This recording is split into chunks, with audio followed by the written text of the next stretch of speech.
You ask Tiger to solve. This deals with linear equations with one unknown.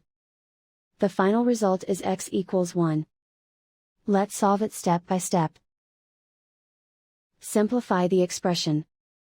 Expand the parentheses. Group like terms.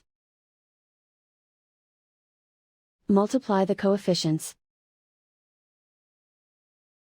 Simplify the arithmetic. Group all constants on the right side of the equation. Subtract 16 from both sides. Simplify the arithmetic.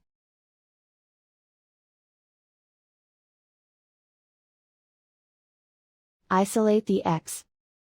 Divide both sides by -4.